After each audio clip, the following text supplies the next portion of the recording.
Let's jump into this, guys. So I'm going to read off the first question because I cannot sit there and memorize these questions. So the first question is, Chris and Eric, I'm an online coach and I often have a tendency to talk negatively to myself. What are some suggestions on how to talk more positively to myself and keep myself from not quitting?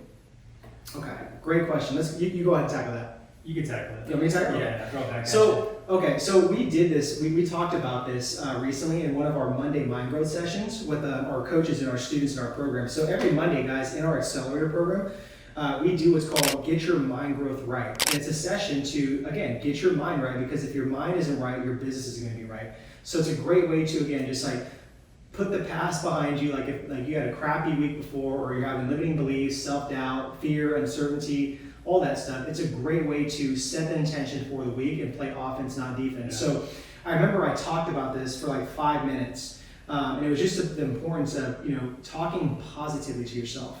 And it's interesting. I even just posted something on Instagram stories today about this, about like every morning when I get done with my morning routine, and this could be part of your answer to the person that asked this. So after my morning routine, reading the Bible, having coffee, journaling, and what's called praying, and all that. You're gonna sneeze real quick. I was gonna be loud. So after I do that, like I literally I say some declarations and some positive words to myself, and I say, hey, I'm a winner. I'm gonna win today. I am special. I am destined for greatness. So right there, I'm already feeding like positive stuff into my subconscious, and even in my spirit, to go out there and play offense and go serve and help people. Because once we get going, guys, like it's like game on. Like I don't know, that's how I am, and I know you are. To where it's like it's hard to just take a break and like self-reflect and like talk positive to yourself. But yeah, that's something I do. So then again, you have to sit there and just come up with like some form of just like declarations or words of affirmations for yourself that pump you up. Maybe that's again just having a morning routine dedicated to yourself. Maybe it's watching motivational, inspirational videos. But the way you have to do this too, guys, is this is what I taught my students, was you have to reframe the way you think about this. So instead of having, and this all goes back to your guys' your thinking, your being, and your doing. This is what our Pastor Keith talks about. And most of it, it's the attitude part. So you have to sit there and talk to yourself and say, I can do attitude, instead of I can't do attitude. I can win instead of I can't win. I have a possible attitude instead of impossible. I have a prosperous mindset instead of a poverty mindset. I have a winning belief system, not a losing belief system. So right then and there, if you're identifying those things and you're talking those things and speaking those things into existence, I think that's going to help you so much, as opposed to you not doing that. So that's my take on that. No, it's really good, honestly. Like I don't think I could have come up with a better answer than that, to be honest. Like I don't have really anything to add to that. That was like really good. Okay. I could really say that. Yeah. That's a pretty good value right there, and some advice as far as that. Cool. Yeah. Go ahead and read number 2. I can tackle this one. Yeah. So number 2, guys, the second question is, Chris and Eric, I am struggling as an online coach to raise my prices. I just have this limiting belief that nobody would pay over $2,000 for my 12-week program. What are some tips to help me break past this? So I'm struggling as an online coach to raise my prices, just have a living belief that I would pay $2,000 for my 12-week program. I guess the first question I would ask is like, just why? Why do you not believe somebody will pay $2,000 for a 12-week program to be able to insert outcome, right? Mm-hmm. The outcome can be very tangible. Lose 20 pounds in 12 weeks. Mm-hmm. Lose 5 inches off your waist, gain 3 to 5 pounds of muscle mass, right? Gain confidence, gain energy, gain peace of mind, gain longevity to sit there and play with your kids, to be able to gain, not to have doctor bills and doctor visits, right, for your health, right? To have better sex with your significant other, right? To have more confidence, to increase your social status. So I'm saying this for a reason why I'm putting this out there that way, because those are all of literally the outcomes and the benefits and the value that would equate past the $2,000 program, right? That, what I just told you right now, that should equate to over $5,000 right there. Peace of mind, confidence, energy, tangible assets, increased social status, right? Increases in your marriage, increases in your career, all that stuff. You tell me right now that that's not worth $2,000 for 12 weeks. That is worth over $5,000. There's no price tag you can actually put on something like that.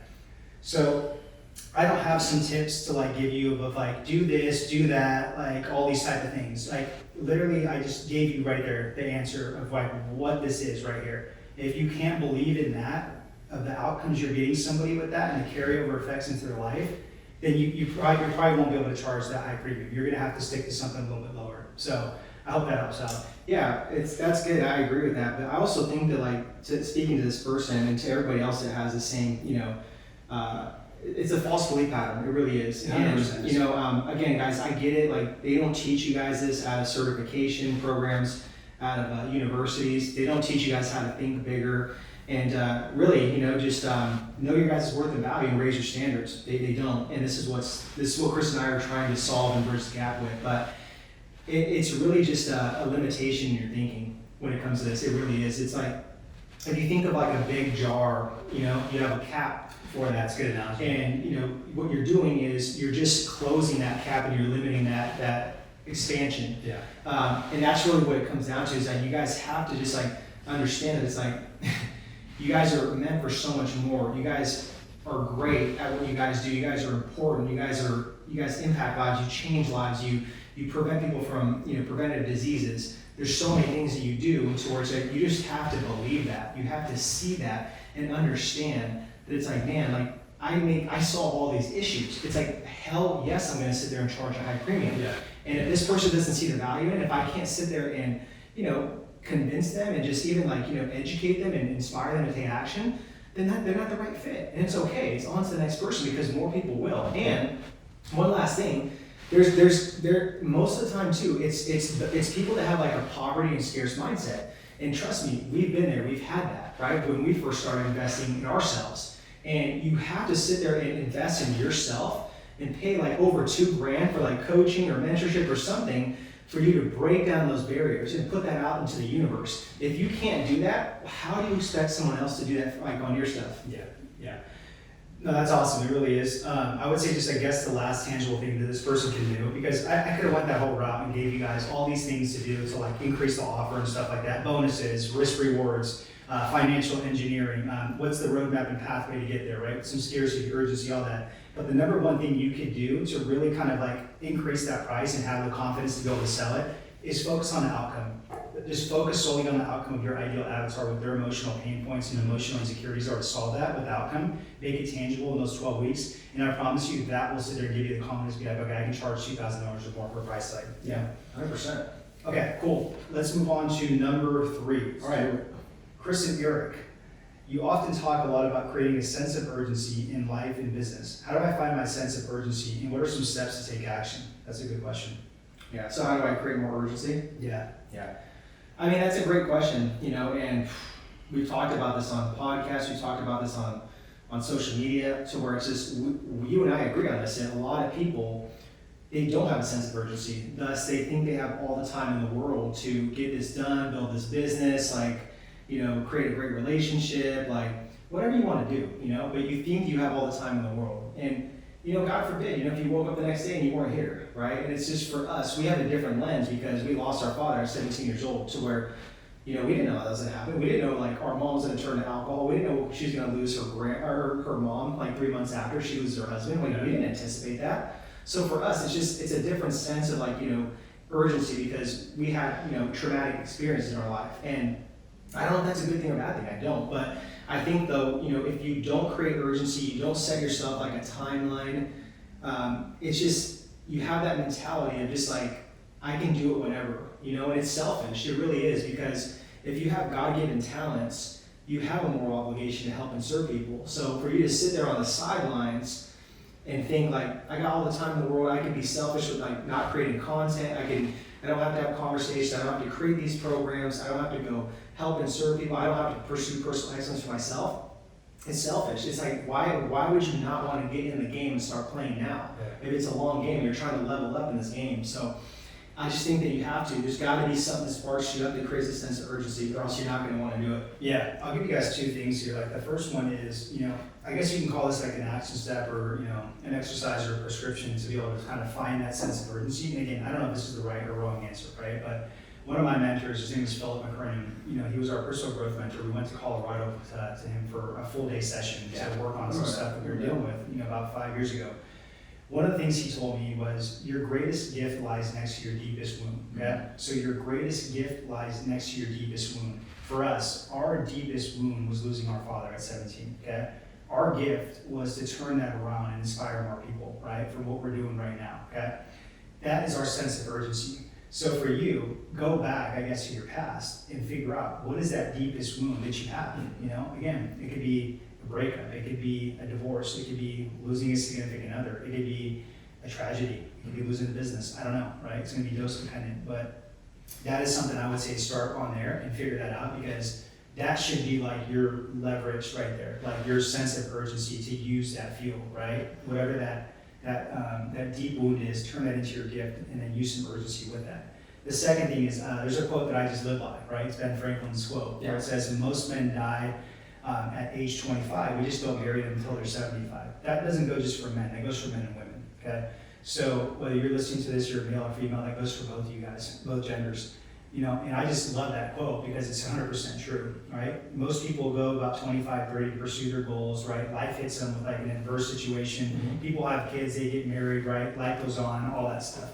They'll sit there and they'll just completely quit on their goals, completely quit on their dreams. They won't have that urgency, they won't have that hunger, they won't have that aspiration to keep going forward and building and have personal excellence. So basically they die between 25 to 30. They just don't bury them until they're 75 because that's about, I guess, the average lifespan. Yeah. You know what I mean? So I like that because I will never ever have a day where I'm just like, man, like I'm done.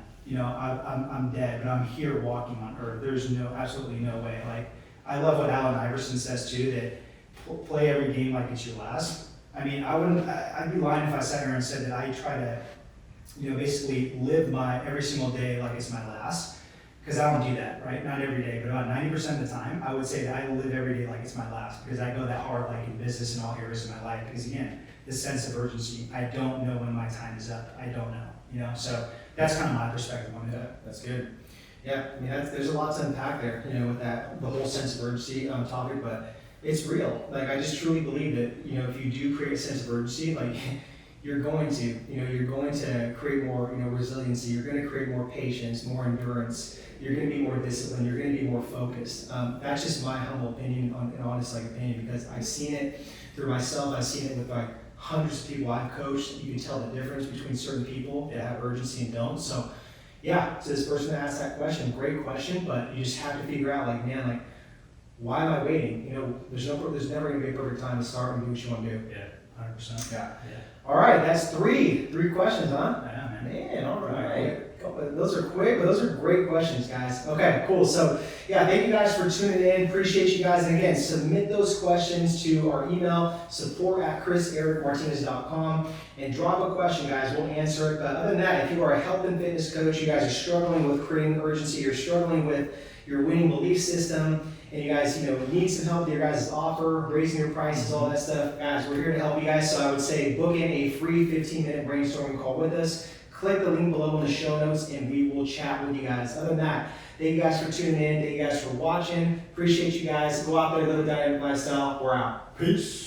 Hopefully you got a ton of value from that Q&AF. Now go take some action. Two things I want you to do. The first thing, click the link below. You guys can get a free copy of our book. The second thing is watch this video right here if you want 6 new ways you guys can build a 6-figure health and fitness coaching business.